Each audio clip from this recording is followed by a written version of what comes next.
नमस्कार दोस्तों, स्वागत है आप सभी का आपके अपने YouTube चैनल द वंसु वॉइस में। दोस्तों, अगर आप भी अपनी लाइफ में कुछ नया सीखने की चाहत रखते हैं तो इस चैनल को अभी सब्सक्राइब करें। तो चलिए आज की प्रस्तुति शुरू करते हैं। श्री शिवाय नमस्तुभ्यम, हर हर महादेव। दोस्तों, आप सभी लोग जानते हैं कि 4 अगस्त 2024 रविवार को पड़ रही है हरियाली अमावस्या। दोस्तों, यह जो अमावस्या है श्रावण महीने में पड़ने वाला सबसे बड़ी अमावस्या है, क्योंकि यह श्रावण के दिनों में पड़ रही है, जिसका बहुत ही बड़ा और विशेष महत्व होता है। और ऐसा दिन पूरे साल में सिर्फ एक ही बार आता है। और दोस्तों, आप सभी लोग जानते हो कि अमावस्या का अगर सबसे बड़ा कोई उपाय है तो वो 11 चावल के दाने वाला उपाय है। तो दोस्तों, इस रविवार की अमावस्या तिथि के दिन आप लोगों को इस 11 चावल के दाने वाले उपाय को जरूर करना है।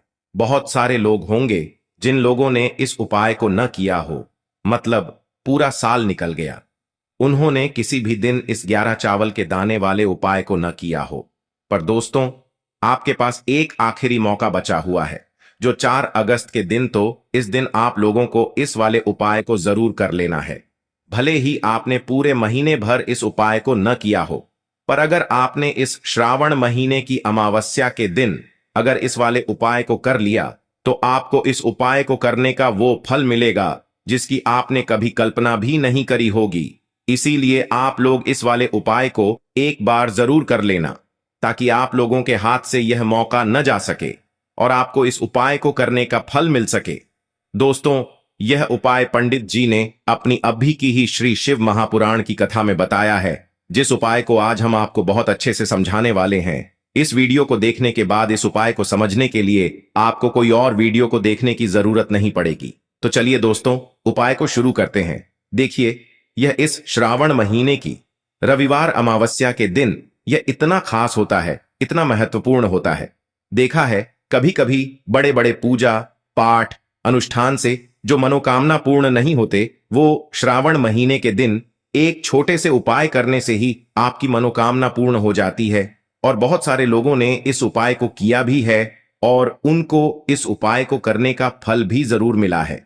अगर आप लोग भी इस उपाय को करना चाहते हैं तो आप इस उपाय को पहले अच्छे से समझ लेना, सुन लेना, उसके बाद करना। आपको इस उपाय का फल जरूर मिलेगा। और इस उपाय को कर लेने से आपके घर में चाहे किसी भी प्रकार की दुख और समस्या क्यों न चल रही हो, आपको उसका कारण भी नहीं पता है कि भाई यह समस्या किस कारण से चल रही है, उसका कुछ भी कारण हो सकता है। जैसे पितृदोष हो सकता है या किसी भी तरह का मंगल दोष भी हो सकता है।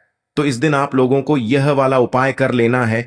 यह एक ऐसा उपाय है जिस उपाय को अगर किसी विशेष दिन पर किया जाए तो भाई उस विशेष दिन का जो है वह तो हमें मिलता ही मिलता है। पर हमने उस दिन पर इस उपाय को किया है तो हमें उससे भी बड़ा फल मिलता है, और फल बहुत जल्दी मिलता है, क्योंकि आप इस उपाय को बहुत ही बड़े और विशेष दिन पर कर रहे हो। तो चलिए अब उपाय के बारे में बात करते हैं, लेकिन उससे पहले आप लोगों को यह जानना आवश्यक है कि आखिर यह उपाय किस समय करना है, किसको करना है और कैसे करना है। तो चलिए हम आगे आपको वीडियो में एक एक करके बता देते हैं। लेकिन उससे पहले अगर आप लोग हमारे चैनल पर पहली बार आए हैं या फिर मेरी आवाज पहली बार सुन रहे हैं तो हमारे चैनल को सब्सक्राइब जरूर कर लेना और इस वीडियो को लाइक करके कमेंट बॉक्स में श्री शिवाय नमस्तुभ्यम ओम नम शिवाय जरूर टाइप कर देना। तो दोस्तों, इस 11 चावल के दाने वाले उपाय को हमें इस हरियाली अमावस्या के दिन कैसे करना है, किसको करना है, किस समय करना है और कहां पर करना है, ये सारे सवालों के जवाब आपको इस वीडियो में मिल जाएंगे। और जो ये वीडियो देखेगा भाई, उसको 11 चावल के दाने वाला उपाय जरूर करना चाहिए, क्योंकि इस दिन एक चावल के दाने का भी बहुत ही बड़ा और विशेष महत्व होता है। और जब बात आ जाए 11 चावल के दाने की तो ये सोने पे सुहागा वाली बात हो जाती है, और ये एक बहुत ही बड़ा उपाय हो जाता है इस रविवार अमावस्या का। तो अब दोस्तों, इस 11 चावल के दाने वाले उपाय को आखिर करना किसको है, सबसे पहले हम लोग वो बात जान लेते हैं। तो देखो, घर की जो बड़ी माताएं बहनें होती हैं, उन माताओं बहनों में से कोई भी एक बड़ी माता बहन इस वाले उपाय को कर सकती है। और दोस्तों, अगर आप चाहें तो अपने घर में से सभी सदस्यों को भी इस उपाय को करवा सकते हैं। अगर किसी व्यक्ति की खुद की कोई मनोकामना है, खुद की कोई दुख और परेशानी है जो कि वह अपने लिए ही करना चाहता है इस वाले उपाय को, तो वह खुद अपने लिए भी कर सकता है। बाकी अगर कोई घर में से ऐसा है जो कि अपने पूरे घर परिवार की सुख और शांति के लिए ये वाला उपाय करना चाहता है, तो भाई वह भी कर सकता है, उसमें भी कोई दिक्कत वाली बात नहीं है। कहने का मतलब यह है कि इस उपाय को हर एक सदस्य भी कर सकता है और पूरे घर परिवार के सदस्य के लिए घर की बड़ी माताओं बहनों में से कोई एक माता बहन भी कर सकती है।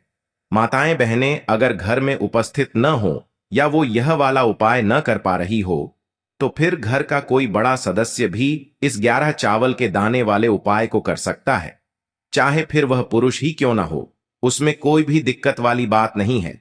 अब दोस्तों, इस 11 चावल के दाने वाले उपाय को हमें करना कहां पर है? हमें इसे शिव जी के मंदिर में जाकर करना है। बहुत सारे लोग प्रश्न करते हैं हर एक उपाय को करते समय, क्या हम इस उपाय को घर पर कर सकते हैं? तो इस वाले उपाय को आप घर पर नहीं कर सकते हो। इस वाले उपाय को करने के लिए आपको शिव जी के मंदिर ही जाना पड़ेगा। उसके बाद में दोस्तों जो अगला प्रश्न निकल कर आता है वो यह आता है इस उपाय को लेकर कि आखिर इस उपाय को हमें किस समय करना है, सुबह के समय करना है कि शाम के समय करना है? तो देखो, इस वाले उपाय को आप लोग सुबह के समय भी कर सकते हो और शाम के समय प्रदोष काल में भी कर सकते हो। अब अगर आप पूछो कि भाई सबसे उत्तम समय कौन सा रहेगा इस 11 चावल के दाने वाले उपाय को करने का, तो हम आपसे बस यही कहेंगे कि इस उपाय को आप सुबह के समय करेंगे तो ज्यादा बेहतर होगा। बाकी अगर प्रदोष काल शाम के समय भी करेंगे तो भी अच्छा होगा, उसमें कोई भी दिक्कत वाली बात नहीं है। तो अब दोस्तों जो अगली सबसे बड़ी और महत्वपूर्ण बात आती है वो यह आती है कि सुबह अगर हम उपाय को करेंगे तो हमें कितने बजे से लेकर कितने बजे तक के बीच में करना है, और शाम के समय प्रदोष काल में करेंगे तो हमें कितने बजे से लेकर कितने बजे के बीच में करना है। तो देखो, सुबह जितनी जल्दी हो सके आप उपाय को करने की कोशिश करना। बाकी अगर किसी कारणवश लेट भी हो जाओ, थोड़ी देर भी हो जाए, तो 10 या 11 बजे तक भी आप उपाय कर लेना, पर 12 बजे से ज्यादा देरी न हो, ठीक है? इस बात का ध्यान रखना। उसके बाद में दोस्तों अगर शाम के समय प्रदोष काल की बात करें, प्रदोष काल का जो समय है होता है वो शाम के 6 बजे से शुरू हो जाता है। मतलब शाम के 6 बजे से लेकर 7 बजे के बीच का जो समय होता है ये समय प्रदोष काल का समय होता है। पर अभी जो मौसम चल रहा है इस मौसम में जो है शाम बहुत देरी से होती है, तो आप इस उपाय को 7 या 8 बजे के बीच में भी कर सकते हो। मतलब शाम के 6 बजे से रात 8 बजे के बीच में आप कभी भी इस वाले उपाय को कर सकते हो, उसमें कोई भी दिक्कत वाली बात नहीं है। अब दोस्तों यहां पर इस उपाय को लेकर एक और सबसे बड़ी बात यह निकल कर आती है कि इस 11 चावल के दानों को हमें लेना कहां से होता है, और हमें इस उपाय को करने के साथ में क्या और कुछ भी सामग्री ऐसी होती है जो शिव जी के मंदिर लेकर जानी पड़ती है। तो देखो यहां पर हम आपको बता दें, सबसे पहले आप लोग ये जान लो कि यह जो 11 चावल के दाने वाला उपाय है, सिर्फ और सिर्फ आप उपाय की सामग्री लेकर कभी भी शिव जी के मंदिर मत जाना, क्योंकि हमें भगवान के सामने यह नहीं दर्शाना है कि अगर हम भगवान शिव जी के मंदिर आए हैं तो अपने फायदे के लिए आए हैं। तो इसलिए जो भी पूजन सामग्री है उपाय सामग्री है, 11 चावल के दाने, इसके साथ में आपको पूजन सामग्री भी जरूर लेकर जाना है। देखो अगर सुबह के समय उपाय कर रहे हो तो सीधी सी बात है, 1 लोटा जल तो आप लेकर जाओगे ही जाओगे। वही 1 लोटा जल अगर मिट्टी का जल हो तो बहुत अच्छा रहेगा। मिट्टी का जल कैसे बनाया जाता है इसके लिए हमने पहले से बहुत सारी वीडियोस बना दी है। आपके पास इस दिन एक आखिरी मौका रहेगा मिट्टी का जल शिव जी पर चढ़ाने का और उपाय को करने का।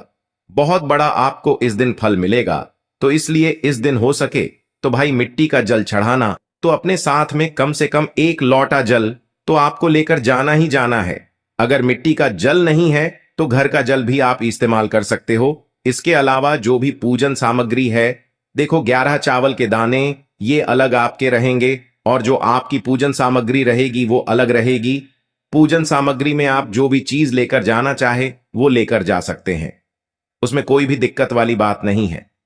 वहीं अगर हम बात करें शाम के समय की, तो शाम के समय शिव जी पर जल नहीं चढ़ता है, इसीलिए शाम के समय आप लोग एक दीपक तैयार कर लें जो कि गोल बत्ती का आटे का शुद्ध देसी गाय का घी का होगा, है ना? इस बात का आप लोगों को ध्यान रखना है, और इस दीपक को आपको घर से जलाकर नहीं लेकर जाना है, भगवान शिव जी के मंदिर में जाकर ही जलाना है। इस बात का भी आप लोगों को ध्यान रखना है। अब दोस्तों यहां पर हमें इस बात को समझना है कि यह 11 चावल के दाने हमें लेना कहां से है। क्या हमें दुकान से लेकर आना है, या हमें अपने घर से लेना है, या कहां से लेकर आना है, और कौन से चावल लेना है, क्योंकि चावल भी बहुत प्रकार के होते हैं। तो देखो, इन सभी सवालों के जवाब आप लोग एक बात में सुन लो कि भाई ये जो उपाय है, इस उपाय में आपको ये नहीं देखना है कि भाई कौन से चावल है, कौन से चावल नहीं है। बस जो भी चावल ले रहे हो वो चावल का दाना सबूत होना चाहिए, मतलब साबुत होना चाहिए, टूटा हुआ नहीं होना चाहिए, कटा पिटा नहीं होना चाहिए। ये बात आपको ध्यान रखना है। बाकी आपका चावल बासमती हो या सादा चावल हो या कोई सा भी चावल हो, उसमें कोई भी दिक्कत वाली बात नहीं है। तो सीधी सी बात है कि आपके घर के रसोई घर में जहां पर आप भोजन बनाते हो, वहां पर जो भी चावल आपके उपस्थित हो, उन चावलों में से अपनी एक कटोरी भर लेना या एक मुट्ठी चावल अलग से निकाल कर रख लेना, क्योंकि हम 11 चावल ही यहां पर इस उपाय में लेने वाले हैं। तो हमें यह चावल के दाने गिनकर निकालने पर डढ़ेंगे। इस बात का आप लोगों को ध्यान रखना है। तो अपने उस चावल की कटोरी में से या चावल में से 11 ऐसे चावल के दाने आप लोग निकाल लो जो कि टूटे हुए ना हो, कटे पिटे ना हो, जिनमें कोई दाग ना लगा हुआ हो, है ना। अच्छे साबुत चावल के दाने 11 दाने आप लोग निकाल कर रख लो और इन्हें किसी भी एक कागज की पुड़िया में या किसी एक छोटी सी कटोरी में आप लोग रख लो, ताकि यह सुरक्षित रहे। आपके एक भी चावल का दाना इधर उधर ना हो और आपका उपाय भी पूरा अच्छे से हो जाए। तो भाई जैसे ही आपका उपाय की जो सामग्री है, 11 चावल के दाने ये तैयार हो जाते हैं, उसके बाद मैं आपको जो भी अपनी पूजन सामग्री है, सुबह के समय कर रहे हो तो एक लोटा जल या पूजन सामग्री जो लेकर जाना चाहो उसकी भी तैयारी कर लेना। और शाम के समय जा रहे हो तो भाई अपना जो दीपक है उसे तैयार कर लेना, ठीक है। और उपाय को करते समय शुद्धता का विशेष रूप से ध्यान रखना, ठीक है। सुबह सुबह स्नान करने के बाद ही उपाय को करने की आप लोग तैयारी करना। उसके बाद अगर शाम के समय की बात करें तो शाम के समय आपको स्नान करने की जरूरत नहीं है, पर शुद्धता का ध्यान रखना है। आपको स्नान तो नहीं करेंगे, आप हाथ मुंह धोकर भी इस वाले उपाय को शाम के समय प्रदोष काल में कर सकते हैं। इसमें कोई दिक्कत वाली बात नहीं है। तो आप अपने उपाय की पूरी सामग्री तैयार करके आपके पास ही में जो आपका शिव मंदिर हो वहां पर पहुंच जाइए। सबसे पहले शिव मंदिर में जाकर आप लोगों को उपाय नहीं करना है, पहले भगवान के दर्शन करना है, भगवान से आशीर्वाद प्राप्त करना है, फिर शिव जी की शिवलिंग के पास में आना है। शिवलिंग के पास में आने के बाद आप जो पूजन सामग्री लेकर आए हुए हैं, जैसे कि सुबह गए हुए होंगे तो एक लोटा जल और जो भी पूजन सामग्री लेकर आए हैं, आप उनसे भगवान शिव जी की पूजन कीजिए। सबसे पहले तो एक लोटा जल ही चढ़ेगा, उसके बाद में आपकी पूजन सामग्री चढ़ेगी। उसके बाद में अगर दोस्तों शाम के समय अगर आप इस उपाय को कर रहे हो तो अपने साथ में कम से कम एक जो दीपक है गोल बाती का जो आप अपने साथ में लेकर गए हो, उस दीपक को मंदिर में जाकर अपनी माचिस से जलाना है और उस दीपक को शिवलिंग के पास में रखना है, ठीक है। इस दीपक को रखने के बाद ही आप लोगों को अपना ये वाला उपाय शुरू करना है। और दीपक को ज्यादा पास में मत रखना, वैसे भी गर्मी पड़ रही है, भगवान शिव जी को आंच नहीं लगनी चाहिए, है ना। तो भाई जैसे ही आपकी पूजा अर्चना हो जाती है, आप भगवान शिव जी को प्रसन्न कर लेते हैं।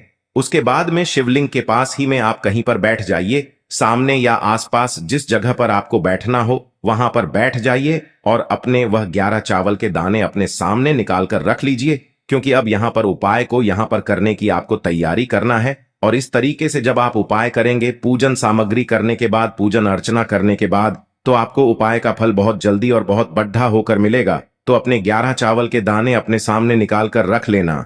और यह जो उपाय है यह आपकी सीधे हाथ की हथेली से होगा, इसलिए इस बात का भी विशेष रूप से ध्यान रखना है।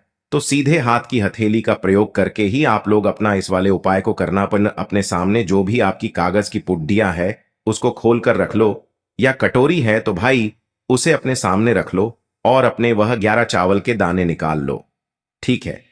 उसके बाद में दोस्तों अब आपको क्या करना है कि शिवलिंग आपके सामने होगी, तो आपने वह 11 चावल के दाने एक एक करके आपको शिव जी के शिवलिंग के ऊपर चढ़ाना है।